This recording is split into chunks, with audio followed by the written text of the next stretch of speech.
HK. Patil ಅವರಿಗೆ ಸಚಿವ ಸ್ಥಾನ ಸಿಗಲೆಂದು ಹರಕೆ ಕಟ್ಟಿಕೊಂಡ ಬೆಂಬಲಿಗರು ಗದಗ ನಗರದ ವೀರೇಶ್ವರ ಪುಣ್ಯಾಶ್ರಮದಲ್ಲಿ 101 ಈಡುಗಾಯಿ ಹೊಡೆದು ವಿಶೇಷ ಪ್ರಾರ್ಥನೆ ಸಲ್ಲಿಸಿದ್ದಾರೆ. ಸಚಿವ ಸಂಪುಟ ವಿಸ್ತರಣೆಯ ಮೊದಲ ಪಟ್ಟಿಯಲ್ಲೇ ಎಚ್.ಕೆ. ಪಾಟೀಲರ ಹೆಸರು ಇರಬೇಕಾಗಿತ್ತು. ಆದರೆ ಎರಡನೇ ಪಟ್ಟಿಯಲ್ಲಾದರೂ ಹೆಸರು ಬರಬೇಕು ಎಂದು ಪ್ರಾರ್ಥಿಸಿ ಮೊದಲು ರುದ್ರಾಭಿಷೇಕ ನೆರವೇರಿಸಿ ಬಳಿಕ ಕಾರ್ಯಕರ್ತರು ಈಡುಗಾಯಿ ಹೊಡೆದಿದ್ದಾರೆ.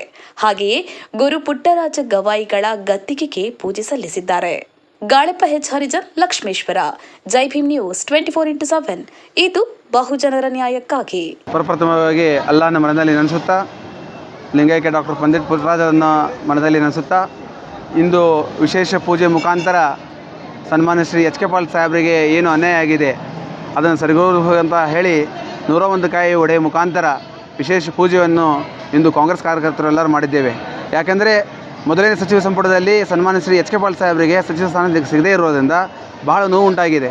ಈ ನೋವುಂಟು ಸರಿಪಡಿಸೋಗೋಸ್ಕರ ಕೇಂದ್ರದ ವಿರೋಧ ಪಕ್ಷ ನಾಯಕರು ರಾಹುಲ್ ಗಾಂಧಿ ಅವರು, ಎಐಸಿಸಿ ಅಧ್ಯಕ್ಷರು ಮಲ್ಲಿಕಾರ್ಜುನ ಖರ್ಗೆ ಅವರು, ವೇಣುಗೋಪಾಲ್ ಅವರು ಹಾಗೂ ಸುರ್ಜೇವಾಲಾ ಅವರು ಹಾಗೂ ಸನ್ಮಾನ್ಯ ಮುಖ್ಯಮಂತ್ರಿಗಳು ಡಿ.ಕೆ. ಶಿವಕುಮಾರ್ ಅವರು, ಮಾಜಿ ಮುಖ್ಯಮಂತ್ರಿ ಸಿದ್ದರಾಮಯ್ಯ ಅವರು ಈ ಕೂಡಲೇ ಸನ್ಮಾನ್ಯ ಶ್ರೀ ಎಚ್.ಕೆ. ಪಾಟೀಲ್ ಸಾಹೇಬರನ್ನು ಎರಡನೇ ಸಚಿವ ಸಂಪುಟದಲ್ಲಿ ಸಚಿವರನ್ನಾಗಿ ಮಾಡಬೇಕಂತಲ್ಲಿ ಗದಗ ಜಿಲ್ಲೆಯ ವತಿಯಿಂದ ಸಾಕಷ್ಟು ಕಾಂಗ್ರೆಸ್ ಪಕ್ಷದ ಪದಾಧಿಕಾರಿಗಳು ಹಾಗೂ ಕಾರ್ಯಕರ್ತರ ಬೇಡಿಕೆ ಇದೆ.